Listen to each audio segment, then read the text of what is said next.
Civics पढ़ेंगे। Chapter का नाम है इलेक्ट्रॉन पॉलिटिक्स। अच्छा मुझे ये बताइए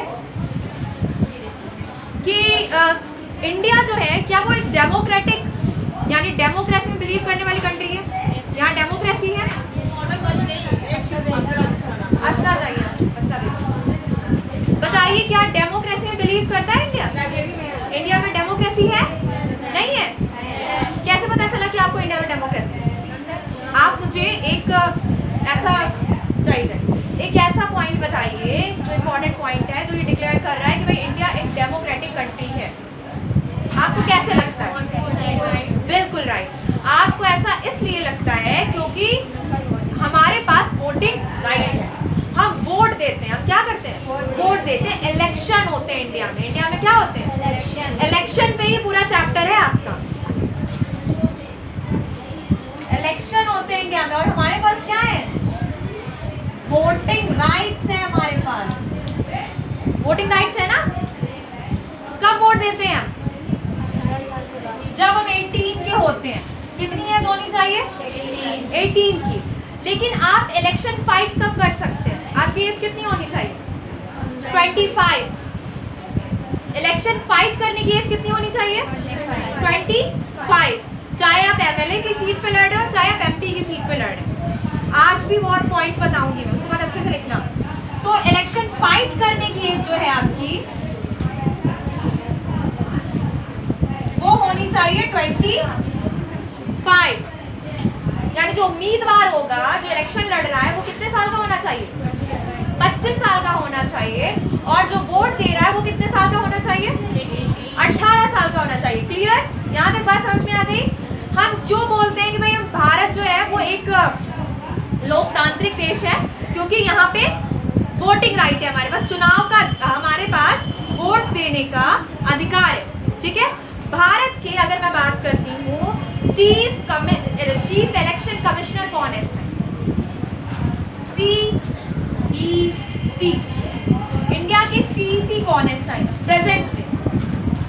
प्रेजेंट में इंडिया की CEC कौन है? आजकल बहुत ज्यादा न्यूज में है। ज्ञानेश कुमार।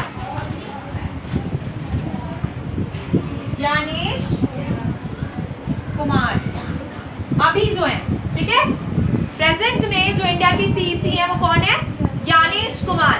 और अगर मैं पूछती हूँ आपसे कि इंडिया के पहले CEC कौन थे? सुकुमार सेन। इंडिया के पहले CEC कौन है? यानी चीफ इलेक्शन कमिश्नर कौन थे पहले? सुकुमार सेन। ईयर क्या था? 1950। सुकुमार सेन कब? 1950 में फर्स्ट CEC थे सुकुमार सेन। इंडिया के फर्स्ट CEC कौन है? सुकुमार सेन। और प्रेजेंट टाइम में इंडिया के CEC कौन है? ज्ञानेश कुमार। याद रखिएगा ये पॉइंट। ठीक है?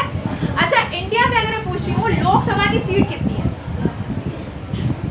इंडिया में लोकसभा की सीट कितनी है? 2 इलेक्शन अगर मैं बात करूँ इंडिया में जो होते हैं मेन, जिसमें हम जो सबसे बड़े लेवल पे होते हैं वो होते हैं, एक तो विधानसभा लेजिस्लेटिव और एक होता है लोकसभा। यानी MP और MLA 2 होते हैं ना।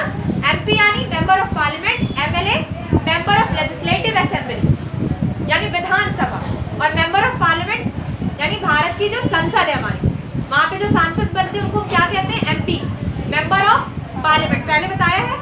ठीक है? और MLA का फुल फॉर्म क्या होता है? Member of legislative assembly. Clear? तो आप पूछते हैं आपसे कि भारत में लोकसभा की सीट कितनी है? 543। 543। लोकसभा की कितनी सीट है? 543। क्लियर? कितनी सीट है? 543। अब इसमें कुछ मैटर है बेटा SC और ST का। लेंगे SC और SC। SC के लिए 84 और ST के लिए 47 रिजर्वेशन है। मतलब देखो टोटल सीट कितनी है? 543, जिसमें कुछ सीटें रिजर्व्ड है SC के लिए और कुछ रिजर्व्ड है ST के लिए। SC ST पता है शेड्यूल कास्ट और शेड्यूल ट्रिब्यून, यानी भारत में जो जनजातियां रहती हैं, ठीक। तो अगर मैं बात कर रही हूँ कि उनमें रिजर्वेशन कोटा है, टोटल सीट है 543 इंडिया में, किसकी? लोकसभा की, क्लियर। और जिसमें रिजर्व कितनी है? रिजर्व सीट है आपकी एसटी के लिए 47 और एससी के लिए 84। समझ में आ रही बात मेरी? यानी इतनी सीटों पर सिर्फ और सिर्फ कौन फाइट करेंगे? एससी और एसटी ही फाइट करेंगे। अच्छा, अब मैं पूछती हूँ एक सवाल कि भारत में वो कौन ऐसा स्टेट है जहां पे सबसे ज्यादा लोकसभा की सीट है? हमारा स्टेट यूपी। भारत में यूपी में सबसे ज्यादा लोकसभा सीटें हैं। कितनी है? 80। कहते हैं दिल्ली का रास्ता यूपी की गलियों से होके जाता है, यानी सीधी सी बात है कि जिसने लोकसभा में यूपी में अच्छी परफॉर्मेंस दे दी तो दिल्ली उसकी हो जाती है, यानी पीएम उसी का बनता है। क्योंकि यूपी में कितनी सीट है? 80। लोकसभा की कितनी सीट है? 543 में सिर्फ और सिर्फ 80 सीट यूपी में, यानी सबसे ज्यादा लोकसभा की सीट कहाँ पे है? यूपी में, स्टेट में बात करूं। और सबसे कम कहाँ पे है? सिक्किम में, 1। सिक्किम में कितनी है? 1। एक्चुअली मैम ऐसा क्यों है कि भाई यहाँ पे सबसे ज्यादा है और वहाँ पे सबसे कम है? क्योंकि बेटा जो सीट होती है वो पॉपुलेशन पर डिपेंड करती है, और आपको पता है कि इंडिया में सबसे ज्यादा किस स्टेट की पॉपुलेशन है? उत्तर प्रदेश की, यूपी। और एरिया के अकॉर्डिंग सबसे बड़ा स्टेट कौन सा है? राजस्थान। और पॉपुलेशन के अकॉर्डिंग सबसे बड़ा स्टेट जहाँ पॉपुलेशन बहुत ज्यादा है? यूपी में। यूपी में बहुत ज्यादा पॉपुलेशन है, इसलिए यूपी में ही लोकसभा की 80 सीट है। यानी अगर मैं बात करूं इंडिया में सबसे ज्यादा लोकसभा की सीट किस स्टेट में है, तो यूपी में है। और सबसे कम सीट है सिक्किम में। कितनी है? 1। टोटल कितनी सीट है? 543 लोकसभा की सीट है, क्लियर। एससी के लिए कितनी रखी गई है? 84। एसटी के लिए कितनी रिजर्व है? 47। फर्स्ट आपके सीसी कौन है? फर्स्ट सीसी सुकुमार सिंह। और प्रेजेंट टाइम में सीसी कौन है? ज्ञानेश कुमार। यहाँ तक चीजें समझ में आ गई? अच्छा, एक चीज और पूछती हूँ, जो हमारी कॉन्स्टिट्यूएंसी होती है, यानी निर्वाचन क्षेत्र, कॉन्स्टिट्यूएंसी, मैं यहाँ पे लिख देती हूँ। सबसे ज्यादा जो सीट है वो यूपी में है लोकसभा की।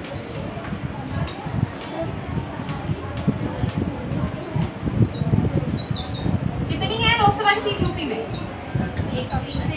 और सिक्किम में 1।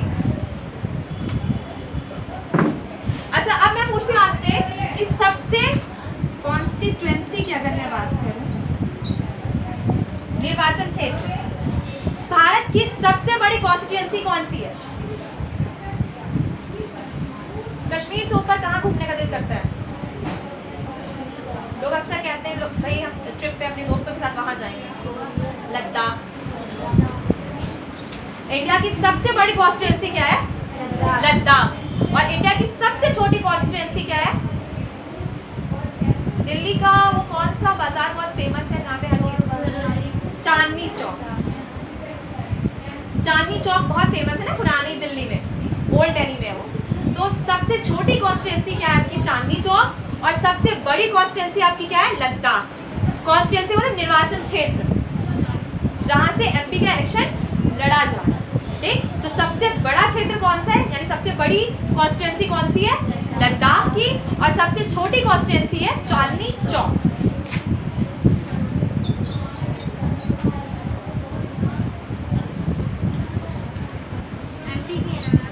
चांदनी चौक, चांदनी चौक दिल्ली में।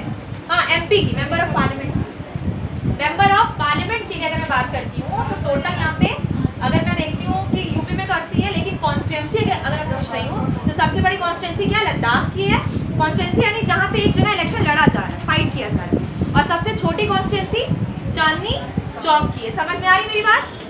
अच्छा, अभी प्रेजेंट टाइम में भारत की सरकार जो है वो किस पार्टी की है? या पार्टी या अलायंस है? अलायंस है, कोई इंडिविजुअल गवर्नमेंट नहीं है, याद रखिएगा ये चीज। भारत में जो सरकार है वो बीजेपी की नहीं है, भारत में जो सरकार है वो एनडीए की है। भारत में किसकी सरकार है? एनडीए की है। बीजेपी एनडीए का एक, जैसे मैं कह सकती हूँ, एक गुट है या एक पार्टी जो एनडीए में शामिल है। एनडीए क्या है? हाँ, एनडीए बताया है national democratic alliance. National democratic alliance NDA का फुल फॉर्म है। एनडीए में टोटल कितनी पार्टीज हैं? 40 टोटल पार्टीज हैं, ठीक है। और बीजेपी ने कितना स्कोर किया है? जो 4 जून 2024 को रिजल्ट आया है जिसमें हमारे पीएम बने फिर से नरेंद्र मोदी, तो उस टाइम बीजेपी ने कितना स्कोर किया? 240 बीजेपी ने अकेले स्कोर किया। अच्छा, लोकसभा की सीट कितनी है टोटल? 543, ठीक है। हमें बहुमत कितने पे चाहिए? यानी कि इतनी सीट आ जाएगी तो सरकार बन जाएगी। 272 लिख लो, 272। लेकिन बीजेपी की कितनी सीट आई है सिर्फ? 240, यानी बहुमत से काफी दूर है। तो एनडीए की जो और सारी पार्टीज थी उनकी मिला के टोटल कितनी सीट आई है? तो एनडीए की टोटल सीट आई है 293। तो हम ये नहीं कहेंगे कि भारत में सरकार बीजेपी की नहीं है, भारत में सरकार है एनडीए की। ये चीज याद रखिएगा, भारत में किसकी सरकार है? एनडीए की, national democratic alliance. Total seat इसने कितनी इस बार जीती है? 293। बीजेपी ने कितनी सीट जीती है? 240। बहुमत के लिए कितनी चाहिए थी? 272, ठीक है। तो इस हिसाब से बीजेपी तो सरकार बना नहीं सकती थी जब तक वो एक अलायंस में ना होती। लेकिन अलायंस में अगर मैं बात करती हूँ, सबसे बड़ी पार्टी बीजेपी ही है, क्योंकि अकेले इसने कितना जीता है? 240। अकेले कितनी सीट निकाली है? 240। तो भाई सबसे ज्यादा नंबर्स किसके हैं? बीजेपी के हैं। 40 और भी पार्टीज जो हैं, यानी 39 और भी पार्टीज उसमें शामिल है जो बीजेपी के अलावा, उन्होंने भी सीट जीती। लेकिन बीजेपी ने अकेले कितनी निकाली है? 240। कितनी? 240 सीट अकेले निकाली है। क्लियर? अच्छा, ये जो एमपी की सीट है और जो 543 सीट है जो इस बार जीती है, यानी कि एनडीए ने जीती है 293 और हमारे पीएम बने नरेंद्र मोदी। स्टेट में भी कोई इलेक्शन होता है जिससे सीएम बनते हैं, जैसे पीएम बनते हैं वैसे सीएम भी बनते हैं। तो सीएम का इलेक्शन किस चीज का होता है? एमएलए का। पीएम के लिए इलेक्शन किस चीज का होता है? एमपी का। दो अलग अलग चीजें हैं, ये बताया है मैंने, पहले बताया है ना। पीएम के लिए जो इलेक्शन हो रहा है वो किसका हो रहा है? एमपी का। और सीएम के लिए जो इलेक्शन हो रहा है वो एमएलए का हो रहा है, मेंबर ऑफ लेजिस्लेटिव असेंबली। अच्छा, आपसे एक क्वेश्चन मैं करती हूँ, लीडर ऑफ अपोजिशन कौन है प्रेजेंट टाइम? बहुत फेमस है भाई, सोनिया गांधी के पुत्र राहुल गांधी। सोनिया गांधी इकलौते बेटे राहुल गांधी इस टाइम क्या है? Leader of opposition. Leader of opposition को तो जानते हो? जैसे मैं कहूँ कि भाई जिस भी पार्टी की सरकार है, जिस भी पार्टी की गवर्नमेंट है, ठीक है, उसके सामने एक अपोजिशन होती है। अपोजिशन यानी विपक्ष, जो हारता है, यानी जो फाइट कर रहा होता है, वो क्या हो गया? अपोजिशन। तो जो अपोजिशन है, अपोजिशन ने इस बार कितनी सीट निकाली है? 99। कितनी जीती है? 99। तो 99 सीट जो कांग्रेस ने जो पार्टी है, उस अलायंस में मेन पार्टी थी कांग्रेस की, तो भाई उसके जो मेन लीडर है वो कौन है? राहुल गांधी। तो अपोजिशन लीडर कौन है? पार्लियामेंट में अपोजिशन लीडर कौन है इस टाइम पे? राहुल गांधी। पार्लियामेंट में अपोजिशन लीडर कौन है? राहुल गांधी। देखो, एक चीज याद रखो कि एक सरकार तभी बहुत अच्छा काम कर सकती है जब अपोजिशन बहुत स्ट्रांग होती है। क्यों? क्योंकि जब तक आपको कोई क्रिटिसाइज करने वाला नहीं होता, आप अपनी गलतियां सुधारते नहीं। यानी आपकी गलतियां जब तक कोई बताता नहीं है, तब तक आप अपनी गलतियां नहीं सुधारते हो। और अगर कोई सामने कोई स्ट्रांग इंसान ना हो आपकी गलतियां बताने के लिए, तो आप गलतियां क्या करते जाते हो? करते जाते हो। इसलिए हमेशा गवर्नमेंट के सामने एक स्ट्रांग अपोजिशन का होना बहुत जरूरी होता है, ताकि वो टाइम पे उसकी गलतियां बताती है कि भाई आपने ये जो सरकार की पॉलिसी लाई है ये गलत है, या इसमें ये चेंज होने चाहिए, ये बदलाव होने चाहिए। तो अपोजिशन का स्ट्रांग होना भी बहुत जरूरी है। तो मेन अपोजिशन लीडर कौन है इस टाइम पे? राहुल गांधी। अच्छा, एक चीज मैं आपको और बताती चलूं कि इंडिया में पहला इलेक्शन कब हुआ था? First election 1951। कब हुआ था? 1951।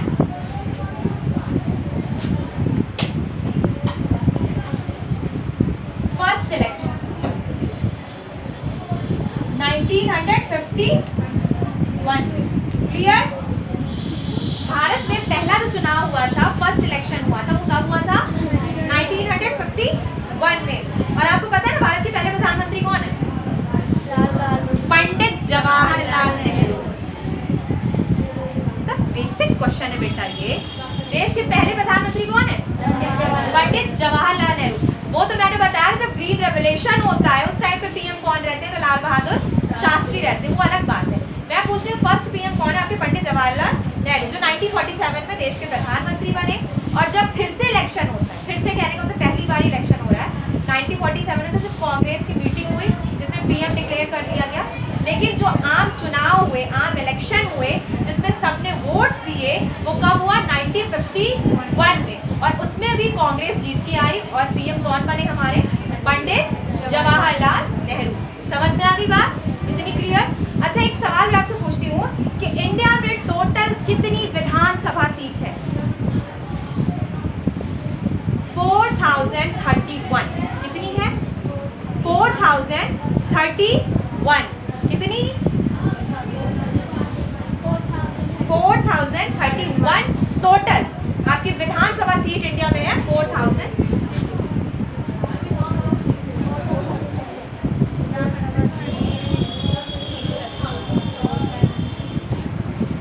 विधानसभा सीट कितनी है? 4031। 4031 सीट है टोटल भारत में। किसकी से? विधानसभा की। लोकसभा की टोटल कितनी सीट है? 543 टोटल सीट। लोकसभा की कितनी है? 543। विधानसभा की है 4031। क्लियर? समझ में आ रही मेरी बात?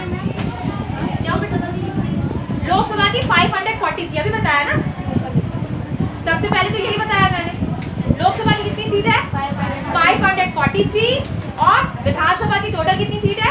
4031। क्लियर? अच्छा, सबसे अगर यहाँ पे मैं फिर से एक बार क्वेश्चन रिपीट कर रही हूँ, सबसे ज्यादा लोकसभा की सीट कहाँ पे है? यूपी में। सबसे कम सिक्किम में। क्लियर?